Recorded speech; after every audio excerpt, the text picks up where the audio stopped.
Agama Allah itu maksudnya apa? Menolong Allah itu maksudnya apa? Tadi katanya Allah Maha Kaya. Allah nggak butuh pada segala sesuatu. Betul. Allah tidak memerlukan pertolongan atau pembelaan dari siapapun. Betul. Teman-teman lihat dalam surah Al-Mu'minun ayat 88. Katakanlah siapa yang di tangannya ada kekuasaan langit dan bumi. Dialah yang memberikan perlindungan. Dia tidak memerlukan perlindungan jika kalian benar-benar mengetahui. Menolong agama Allah atau menolong Allah maknanya bukan kita bukan berarti Allah lemah sehingga perlu ditolong, bukan. Ya. Atau teman-teman lihat dalam surah Al-Isra ayat 111 misalnya. Allah Subhanahu wa taala berfirman, segala puji bagi Allah yang tidak perlu untuk memiliki anak. Allah tidak perlu partner untuk menguasai alam semesta. Allah tidak lemah. Allah tidak lemah. Allah tidak memerlukan penolong. Dan agungkanlah Allah dengan sebenar-benarnya. Al-Isra ayat 111. Allah itu nggak perlu pertolongan. Namun teman-teman semua, apa yang dimaksud dengan menolong agama Allah, nanti kita lihat. Teman-teman lihat dalam surah Muhammad ayat 7. Muhammad surah ke-47 ayat 7. Ini menjadi dalil di mana Allah berjanji siapa yang menolong Allah, maka Allah akan menolongnya. Dan kita akan bahas menolong Allah itu maksudnya apa. Dalam surah Muhammad ayat 7, teman-teman semua ada kalimat a'udzubillahi minasyaitonirrajim. Ya ayyuhalladzina amanu in tansurullah yansurkum. Dan seterusnya. Wahai orang-orang beriman, jika kamu menolong agama Allah, jika kamu menolong Allah, Allah akan menolongmu. Wa yutsabbit aqdamakum, dan Allah akan meneguhkan kedudukanmu. Coba kita lihat teman-teman semua. Ini juga senada dalam surah Al-Hajj ayat 40. Allah katakan, wala yansurannallahu may yansuruh. Sesungguhnya Allah pasti menolong orang yang menolongnya. Ingat tadi Allah Maha Kaya, Allah tidak butuh penolong. Tapi apa yang dimaksud dengan ayat ini? Menolong agama Allah itu caranya gimana teman-teman semua? Menolong agama Allah maksudnya adalah dengan cara kita berusaha, apapun profesi kita, apapun yang kita lakukan, kita melaksanakan agama Allah dan kita berdakwah, kita menyebar luaskan ajaran agama Allah. Itu salah satu maknanya. Kita berdakwah, kita melaksanakan agamanya, kita menyebar luaskan agamanya. Dan kita lakukan karena Allah. Jadi tidak perlu lagi-lagi jadi ustadz-ustadzah untuk menolong agama Allah, atau tidak perlu jadi ustadz-ustadzah untuk berdakwah. Berdakwah itu mengajak orang lain pada kebaikan, mengajak orang lain kepada Allah Subhanahu wa taala. Itu yang dimaksud dengan kita menolong Allah. Menolong agama Allah. Kalau kita melakukan itu teman-teman semua dengan berbagai macam hal yang bisa kita lakukan, Allah akan memberikan pertolongan kepada kita. Allah akan mantapkan semua langkah-langkah kita. Allah akan berikan kita ketenangan. Allah berikan kita ketegaran. Allah berikan kita kesabaran. Dan Allah akan tolong kita dalam setiap keadaan kita. Gak mungkin kita tolong Allah, tolong agamanya Allah, Allah gak tolong kita, mustahil. Apa kata Rasulullah SAW dalam hadis riwayat Abu Daud, An-Nasa'i dan juga Ahmad, dikatakan, pergilah perangi kaum musyrikin dengan harta, dengan jiwa, dengan lisan. Artinya tolong agama Allah ini dengan apapun yang kamu bisa. Punya harta, berikan hartanya dengan lisanmu, dengan jiwa ragamu, dengan jiwa ragamu. Kita bisa menolong agama Allah dengan lisan kita, dengan tulisan-tulisan kita, dengan perbuatan kita, dengan karya-karya kita, ya, yang kita lakukan ikhlas karena Allah. Dengan begitu Allah berikan pertolongan. Termasuk para penghafal Quran. Engkau itu sedang menolong agama Allah. Jadi penghafal Quran itu hidupnya terjamin kalau dia ikhlas. Kenapa? Karena dia sedang menolong agama Allah. Menolong dalam hal apa? Menjaga kalamullah. Para penghafal Quran itu menjaga firman Allah, menjaga perkataannya Allah, menjaga kalamullah. Gak mungkin gak ditolong oleh Allah. Gak mungkin, mustahil, gak mungkin. Tidak hanya sekedar penghafal Quran, orang-orang yang berdonasi juga, orang-orang yang sedekah, orang-orang yang memberikan tempat untuk para penghafal Quran, orang-orang yang kasih makanan sehingga dengan makan itu para penghafal Quran tumbuh menjadi kuat, ya, dan sehat misalnya. Orang-orang yang turut berkontribusi untuk dakwah, misalnya kalau umat ceramah ada ibu-ibu majelis ta'lim jadi volunteer, jadi para panitia untuk membuat dakwah itu bisa terlaksana, itu juga semuanya para penolong agama Allah. Orang-orang yang membackup perjuangan di jalan Allah, ya, dengan tenaga-tenaga mereka, ya, itu juga termasuk orang-orang yang menolong agama Allah Subhanahu wa taala. Makanya dalam hadis riwayat Bukhari disebutkan, barang siapa yang membantu persiapan orang berjihad, maka dia telah berjihad. Jihad ini bukan hanya sekedar jihad di medan perang, menuntut ilmu juga bagian dari jihad. Jadi banyak juga yang hadir di sini di Zoom ini para orang tua asuh, memberikan sebagian hartanya untuk menyekolahkan atau memberikan pendidikan untuk teman-teman sehingga bisa belajar. Di Masjidil Hufat banyak orang tua asuh. Jadi kalau teman-teman di sini mau jadi orang tua asuh, bisa hubungi adminnya Masjidil Hufat ya. Apa kata Rasul tadi? Barang siapa yang membantu persiapan orang berjihad, maka dia telah berjihad. Mungkin kita bukan penghafal Quran atau belum menjadi penghafal Quran, namun kita mempersiapkan orang-orang untuk jadi penghafal Quran, maka kita pun adalah bagian dari orang-orang itu, insyaallah. Orang-orang yang menyekolahkan orang lain misalnya ya. Kemarin Uma ngisi pengajian, kemudian ada seorang ibu mengatakan, ada nggak anak-anak yang pintar, saya mau dong nyekolahin dia gitu. Itu bagian dari dia juga telah berjihad. Apalagi bagian dari menolong Allah, menjadi pengurus masjid, pengurus DKM masjid, mempermudah orang untuk beribadah, itu menolong agama Allah. Ya, apalagi menolong orang untuk mempersiapkan guru-guru mengajar orang, itu juga telah menolong agama Allah Subhanahu wa taala. Dan Allah tidak akan membiarkan hamba-hamba yang ingin mengurus agama Allah ini kehidupannya jadi sia-sia, nggak mungkin. Allah akan memberikan pertolongannya, Allah meneguhkan kedudukannya, mungkin di mata dunia, rezeki kita, misalnya dilihat dari rezeki kita sedikit, iya, namun rezeki itu halal dan akan terasa keberkahannya, sedikit tapi terasa keberkahannya. Contoh, teman-teman yang bekerja di lembaga-lembaga sosial atau lembaga-lembaga tahfidz, mungkin nggak bisa mendapatkan uang yang sangat banyak kalau kerja di berbagai macam tempat di luar sana. Namun memang sedikit tapi terasa keberkahannya, ada keberkahan yang engkau dapatkan. Dan yang lain-lain ya. Jadi dalam sebuah hadits juga disebutkan jaga Allah maka Allah akan menjagamu. Maksudnya apa? Allah nggak perlu dijaga, Allah nggak perlu ditolong. Menjaga Allah itu maksudnya adalah kita berusaha melaksanakan apa-apa yang Allah minta, meninggalkan apa-apa yang menjadi larangannya dan membantu agar orang-orang lain juga turut dekat kepada Allah Subhanahu wa taala. Itu menjaga Allah. Maka Allah akan menjaga kita. Jadi barang siapa yang menunaikan tugas-tugas ini ya, Allah akan menjaganya dalam urusan dunianya, dalam urusan akhiratnya. Allah akan jaga tidak hanya kehidupannya, tapi Allah jaga agamanya, Allah jaga keimanannya. Tidak goyang dia, tidak terombang-ambing dia.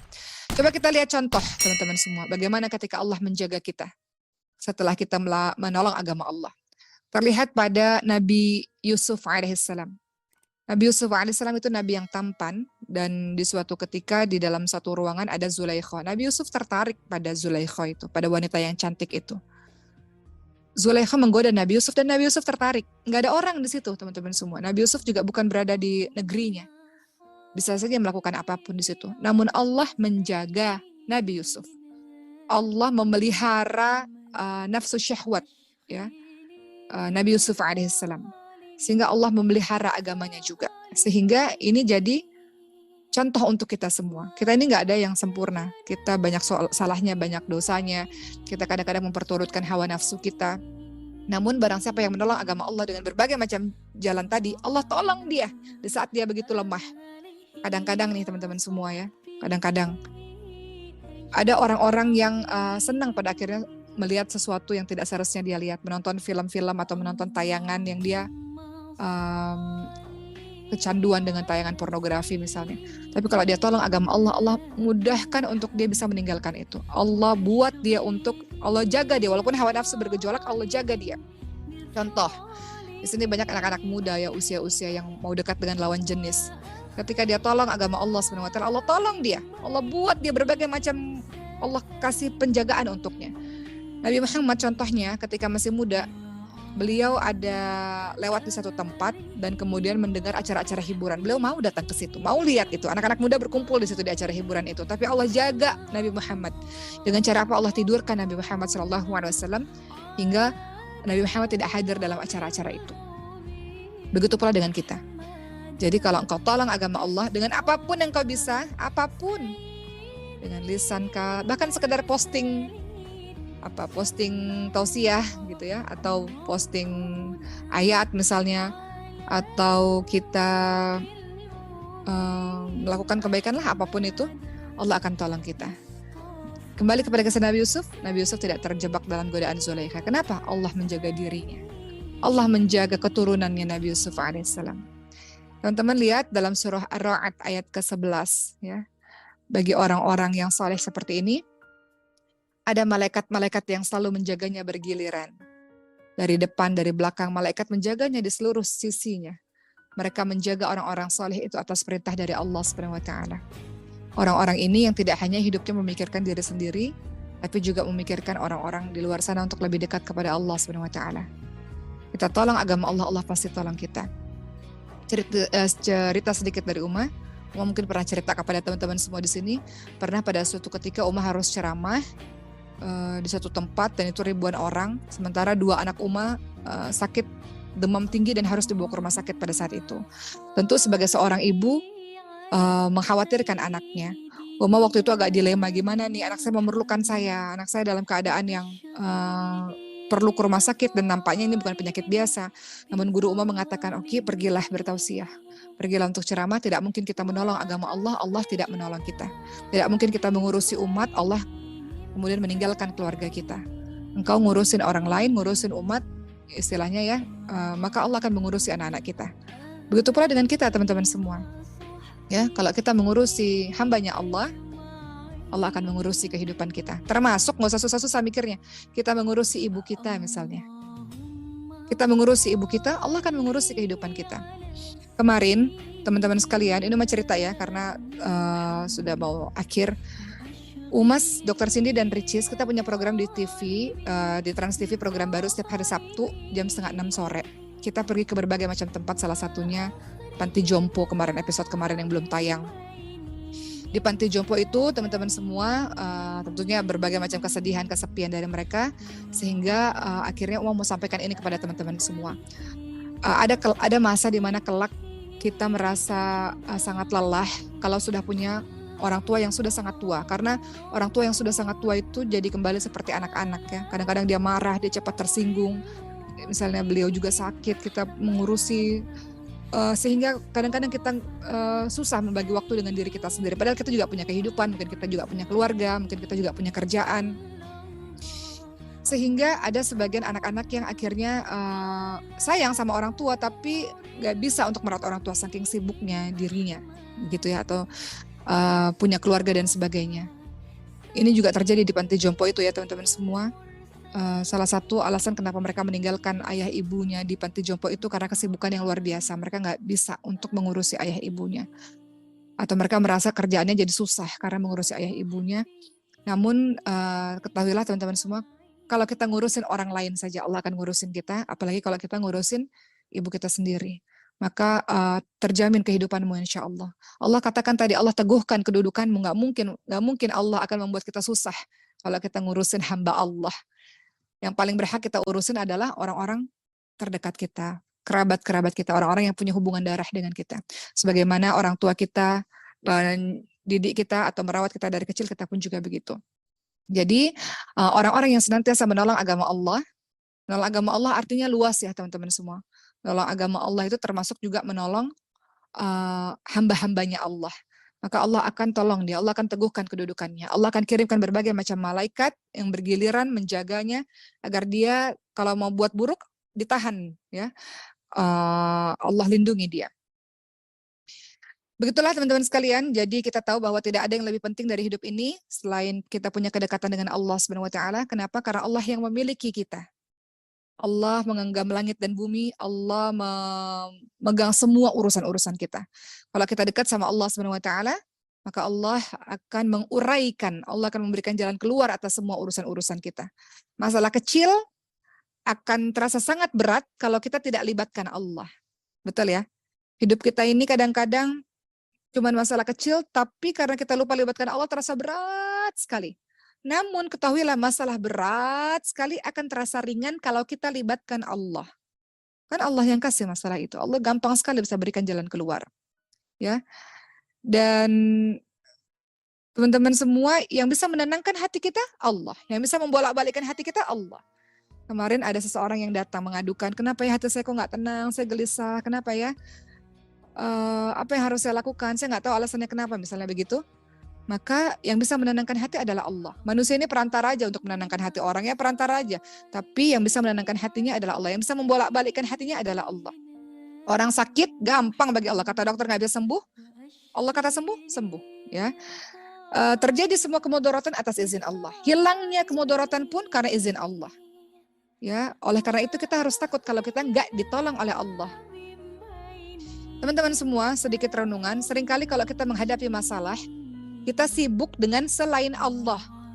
Betul nggak? Kita sibuk cari solusi sendiri, kita sibuk ikhtiar-ikhtiar sendiri, kita sibuk minta bantuan sana sini, dan kita lupa melibatkan Allah.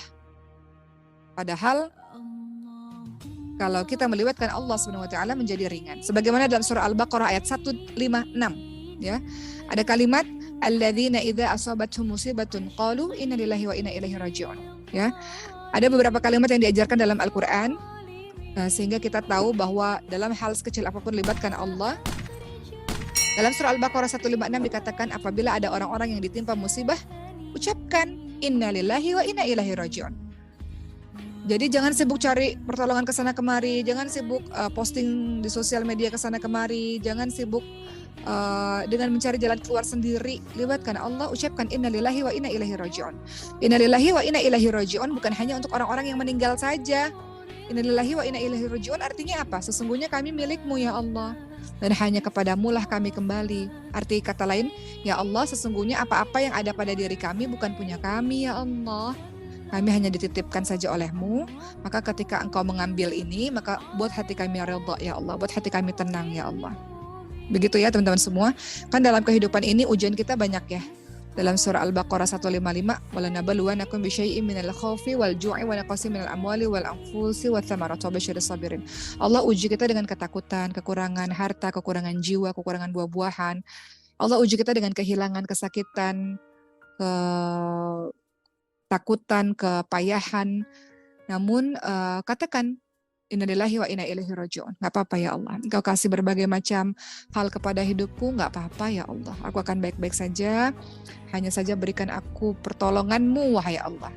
Jadi pertolongan Allah itu bisa hadir dengan apa tadi? Dengan sholat, dengan kita menunaikan zakat. Artinya apa? Jaga hubunganmu dengan Allah, hablum minallah. Tadi sholat itu hablum minallah, zakat itu hablum minan nas. Jaga hubunganmu dengan Allah, jaga hubunganmu dengan sesama manusia, amar ma'ruf nahi mungkar. Engkau sebagai hambanya Allah punya tugas, bukan mikirin diri sendiri aja, namun juga mengajak orang lain pada kebaikan dan mencegah orang lain pada kemungkaran. Kemudian menghadirkan pertolongan Allah, gimana caranya? Minta kepada Allah agar kita jadi orang-orang yang bertakwa. Tidak mudah, makanya terus doa kepada Allah dan bertawakal, berserah kepada Allah. Bersandar kepada Allah SWT. Jangan marah-marah pada takdir Allah. Jangan engkau tidak terima kepada takdir Allah. Jangan engkau merasa Allah itu gak adil dalam kehidupanmu. Dan jangan meninggalkan Allah itu maksiat atau kezaliman yang terbesar. Kemudian setelah itu tolonglah agama Allah semampu yang engkau bisa. Tolong agama Allah semampu yang engkau bisa. Ada orang mengatakan aku gak bisa berdakwah seperti Uma Oki. Gimana ya caranya? Uma Oki ini enak nih, dapat banyak pahala. Jangan salah. Teman-teman yang menyiapkan Zoom ini misalnya, itu juga dapat pahala yang sama. Teman-teman setelah ini share di sosial media isi ceramah ini juga mendapatkan pahala yang sama. Engkau telah tolong agama Allah SWT. Ingat, tolong agama Allah berarti mensyiarkan agama Allah ke banyak orang. Ingat, menolong agama Allah juga mengurusi hamba-hamba Allah lainnya, termasuk orang tua kita atau orang-orang yang kita cintai. Maka dengan begitu insya Allah engkau tidak akan pernah merasa sendiri, tidak akan pernah merasa kesepian terus-menerus, tidak akan pernah merasa struggle seorang diri. Enggak kok. Engkau tidak pernah seorang diri, selalu ada Allah yang bersamamu. Ya, la tahzan innallaha ma'ana. Jangan sedih, Allah bersama dengan kita. Wala tahinu wala tahzanu wa antumul a'launa in kuntum mu'minin. Jangan lemah, jangan sedih. Sesungguhnya engkau ditinggikan derajatnya kalau engkau orang-orang beriman. Kalau kita tanya mata nasrullah, kapan datang pertolongan Allah?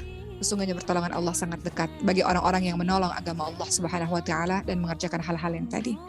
Begitu ya teman-teman semua, berpikir mulai dari sekarang kita menolong agama Allah apalagi ya, dengan apalagi ya, dengan apalagi ya, sehingga kehidupan kita pun ditolong oleh agama Allah, oleh Allah Subhanahu wa taala.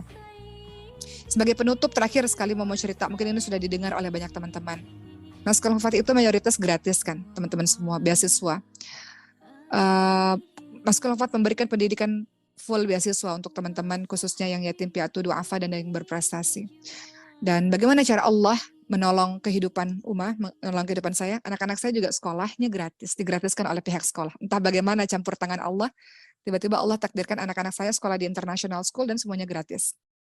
Itu salah satu pertolongan Allah. Berikutnya teman-teman semua, yang tadi Uma cerita bahwa Sulaiman punya kelainan langka, dan kelainan langka itu obatnya mahal, biayanya sangat tinggi.